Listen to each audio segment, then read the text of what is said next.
आप भी उन जिज्ञासु लोगों में से हैं जो किसी कमाल के इंजीनियरिंग मावल को देखकर ये सोचने पर मजबूर हो जाते हैं कि इंजीनियर्स और साइंटिस्ट ने ये मुमकिन कैसे कर दिखाया।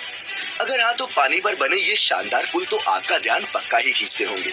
कभी नदी पर तो कभी समुद्र के बीच कैसे सैकड़ों चैलेंजेस से पार पाकर इन नायाब विशालकाय पुलों को बनाया जाता है, जानेंगे मिलकर आज की इस खास वीडियो में। दोस्तों, हम सब ये तो जानते ही हैं कि पानी पर बने ये पुल हमारे जीवन का एक अहम हिस्सा है, क्योंकि अगर ये ब्रिज ना होते तो शायद कई गांव, कस्बे और शहर एक दूसरे से कटे ही रहते। इन ब्रिजेस की मदद से हम पानी के ऊपर से निकलकर अपना समय और ईंधन दोनों ही बचा लेते हैं। लेकिन इतना काम आने के अलावा दुनिया भर में चलती नदी पर बने ऐसे कई ब्रिजेस हैं जो मशहूर हैं, कुछ अपनी इंजीनियरिंग के लिए तो कुछ उनके आकार और कुछ अपनी हिस्टोरिकल इम्पोर्टेंस के चलते। इंजीनियरिंग डिजाइन के आधार पर पानी पर बनने वाले ये पुल कई तरह के हो सकते हैं। किसी भी ब्रिज का निर्माण जगह के आधार पर किया जाता है।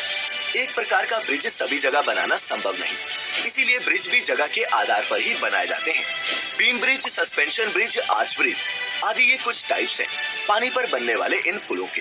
कोई भी पुल तब तक भार सहन कर सकता है जब तक उस पर पड़ने वाला भार डायरेक्ट या फिर इनडायरेक्ट तरीके से जमीन में ट्रांसफर होता रहे। एक ब्रिज पर लाखों टन का भार हो सकता है, लेकिन वह फिर भी मजबूती से खड़ा रहता है, क्योंकि सारा भार खंभों पर टिका होता है और खंभों से होता हुआ जमीन में चला जाता है, जिससे ब्रिज को कोई नुकसान नहीं होता।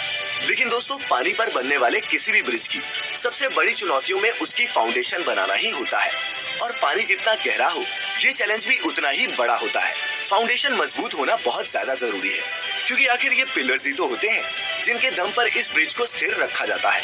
तो कैसे की जाती है इस फाउंडेशन को बनाने की शुरुआत, आइए समझते हैं। तेज बहाव वाले नदियों के ऊपर पिलर खड़ा करने के लिए इंजीनियर सबसे पहले एक स्ट्रक्चर बनाते हैं, और उसको बनाते समय पानी की अधिकतम और न्यूनतम गहराई, पानी के बहाव की गति, पानी के नीचे की मिट्टी, पुल का भार, पुल पर चलने वाले वाहनों का भार आदि बारीक से बारीक चीजों का हिसाब रखा जाता है। इसके बाद पुल की नींव का प्रकार तय किया जाता है, जिसके हिसाब से नींव बनाई जाती है। इस नींव को कॉफर डैम कहते हैं। पिलर बनाने के तरीके के हिसाब से कभी कॉफर डैम का स्ट्रक्चर सर्कल में होता है तो कभी स्क्वायर में। अब सवाल ये है कि आखिर ये कॉफर डैम बनता कैसे है। कॉफर डैम को बनाने के लिए स्टील के लंबे लंबे पीसेस एक स्ट्रक्चर पर फिट किए जाते हैं, जिसमें इन्हें सर्कल या फिर एक स्क्वायर शेप दी जाती है, और जब ये बनकर तैयार हो जाते हैं तब इन्हें पानी के अंदर डाल दिया जाता है। दोस्तों, इस स्टील के स्ट्रक्चर को मशीन की मदद से धीरे धीरे पूरी एहतियात से पानी के अंदर डाला जाता है, ताकि ये उसमें अच्छी तरह से सेट हो जाए। इसके बाद मोटर और पंप के जरिए इस पूरे स्ट्रक्चर के अंदर के पानी को बाहर निकाल दिया जाता है, जिस वजह से यहाँ पर एक सूखी खाली जगह बन जाती है। इसी सूखी खाली जगह पर फिर पिलर बनाने का काम शुरू किया जाता है, जहाँ कई सारे वर्कर लगकर इस जगह पिलर बनाते हैं। हालांकि हर जगह इस तरह से काम नहीं किया जा सकता। अगर पानी बहुत गहरा हो तो ज्यादा गहरे पानी में ये कॉफर डैम बनाकर नहीं डाल सकते। जैसे समुद्र में बीम बनाने के लिए समुद्र के तल में सबसे पहले कोई ठोस जगह देखते हैं, उसकी गहराई मापते हैं। इसके बाद उस जगह पर बड़ी बड़ी मशीनों के द्वारा खड्डा किया जाता है, जैसे बोरवेल बनाते समय करते हैं। फिर उस बोरवेल में स्टील या फिर लोहे के मोटे पाइप डाले जाते हैं। फिर पाइप के अंदर का सारा पानी बाहर निकाला जाता है, जिसके बाद उस पाइप में सीमेंट और कंक्रीट का मिक्सचर भरा जाता है। जरूरत के हिसाब से एक से ज्यादा खंभे तैयार करके आपस में जोड़ भी सकते हैं, जिससे एक मजबूत खंभा तैयार हो जाता है।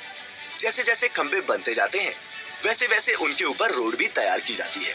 जब दो खंभे बनकर तैयार हो जाते हैं तब सबसे पहले बड़ी बड़ी मशीनों के द्वारा बड़े बड़े उन खंभों को जोड़ा जाता है, और ये सीमेंट कंक्रीट के ब्लॉक किसी दूसरी जगह पर तैयार होते हैं।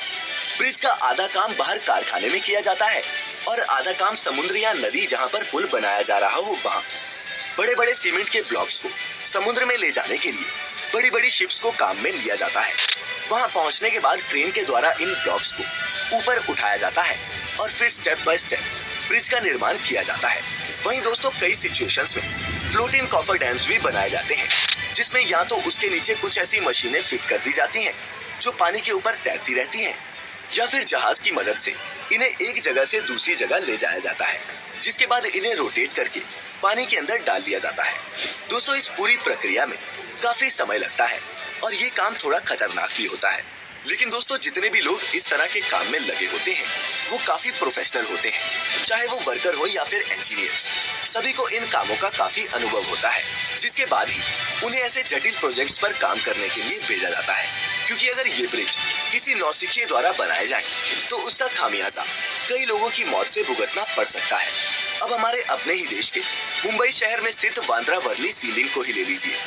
इस 5.6 किलोमीटर लंबे स्टील के स्ट्रक्चर को इंजीनियरिंग का बेहतरीन नमूना कहा जाता है, लेकिन पानी के ऊपर इसे बनाना आसान नहीं था। ये एक बहुत ही लंबा और चुनौती भरा सफर था, जिसे 11 सालों की अथक मेहनत और लगभग 2.25 लाख करोड़ के खर्च के बाद हमारे इंजीनियर्स ने पूरा कर दिखाया। तो दोस्तों अब तक तो आप समझ ही चुके होंगे कि इस तरह के ब्रिज बनाने में इतने पैसे क्यों खर्च होते हैं। ऐसे में ब्रिज बनाने में खर्च के साथ साथ काफी समय भी लग जाता है, लेकिन इसके बावजूद भी कई बार ब्रिज फेल हो जाते हैं। इस चीज से बचने के लिए प्रॉपर तरीके से ब्रिज बनाना बहुत जरूरी होता है और ऐसे में वो सभी एहतियात बरते जाते हैं जो जरूरी है। तो दोस्तों आज की इस वीडियो को देखने के बाद आपने पानी पर बनने वाले इन ब्रिजेस के बारे में कुछ नया और इंटरेस्टिंग तो जरूर जाना होगा। इसीलिए इस वीडियो को खुद तक सीमित ना रखें